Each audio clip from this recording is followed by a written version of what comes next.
চলে আসছি সকাল সকাল মাছ কাটতে। সকালে বাজারে গেছিলাম, মাছগুলো নিয়ে আসছি আর আগের কিছু কাটা আছে। আসসালামু আলাইকুম, যে যেখান থেকে আমার ভিডিওটা দেখতেছেন অসংখ্য ধন্যবাদ সবাইকে। কেমন আছেন সবাই? আলহামদুলিল্লাহ, আশা করি সবাই ভালো আছেন, আমিও ভালো আছি। তো মাছ কাটা শেষ, আগের কিছু কাটা ছিল, এগুলো হলুদ মাখিয়ে নিছি। আর হলুদ মাখিয়া ছাদে দিমু, কারণ এগুলো শুটকি করমু। আর হলুদ মাখিয়া শুকা দিলে পরে একটু ভালো হয় সেগুলা। আর দেখেন কি পরিমাণ রোদ বাহিরে, এত রোদ, প্রচুর রোদ আজকে বাহিরে। তো এগুলা কিছু বস্তা আনছি, আর বস্তাগুলোর মধ্যেই শুকা দেব। 3টা বস্তা নিয়ে আসছি। পুঁটি মাছগুলো কিন্তু অনেক বড় বড়, একদম ছোটও না। আর মাছগুলো অনেক তাজা ছিল, টাটকা মাছ। আর শুটকি মাছ আমাদের সবারই পছন্দ, ছেলে মেয়ে আমি সবাই পছন্দ করি পুঁটি মাছের শুটকি। শুধু পুঁটি মাছের শুটকি না, সব শুটকি পছন্দ করি। তো এগুলাই দেওয়া শেষ, এগুলা দিয়ে দিচ্ছি। 3টা বস্তার মধ্যে দিচ্ছি।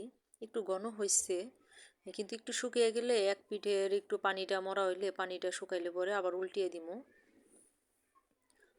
তো এগুলো দেওয়া শেষ হইলো আমার, 3টা বস্তার মধ্যে দিছি। কিছুক্ষণ পর এসে আবার উল্টিয়ে দিয়ে যাব।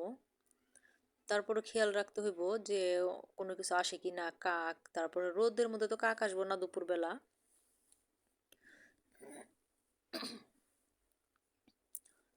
কিন্তু বিড়াল আসে, কুকুর আসে, এগুলার থেকে একটু সাবধান, কারণ বারবার আইসা ছাদে এসে দেখতে হয়, খেয়াল রাখতে হইব।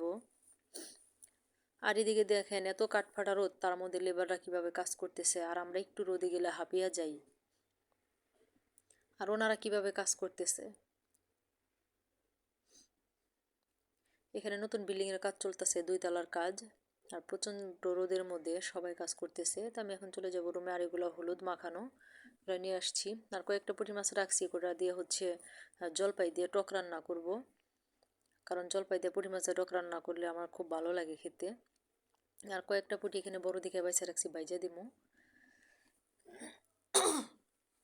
আর পুঁটি মাছ ভাজা দিয়া সাথে কাঁচামরিচ কামড়িয়া খাইলে গরম ভাতের সাথে সেই টেস্ট। তা আবারও ছাদে চলে আসছি, এগুলো এখন উল্টিয়ে দিমু।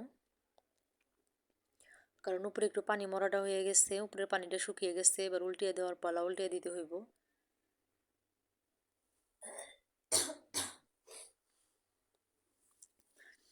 আর যেহেতু পানিটা একটু মরা হয়ে গেছে, একটু ভালোই শুকিয়ে গেছে, তাই এগুলো ছাদটা ভালো করে ওড়না দিয়ে মুইসা ছাদের মধ্যে দিয়ে দিছি। কারণ হচ্ছে ছাদের মধ্যে দিলে পরে, নিচে দিলে পরে এখানে তাপটা একটু বেশি লাগে। 2 বাগান করে দিছি। এগুলো হচ্ছে কিছুদিন আগে বানাইছিলাম, আর এটি হচ্ছে আজকের।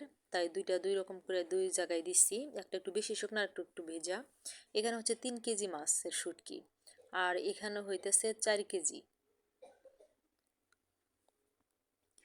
আর এই হচ্ছে শেষের, দেখেন শুকনো শুটকি আমার।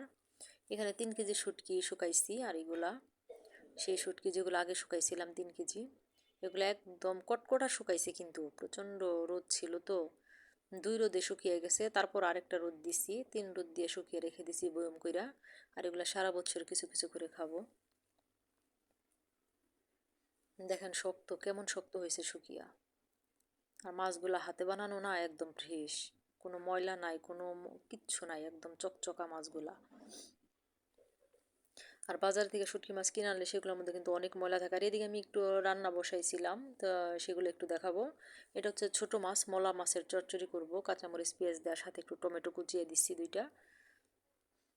তো আমি এভাবে কখনো তেমন রান্না করা হয় না, মাখিয়ে দিয়া, সব কিছু দিয়া, মশলা দিয়া। তো আজকে মাখিয়ে রান্না করব মাছের চচ্চড়িটা, দেখি কেমন লাগে খেতে।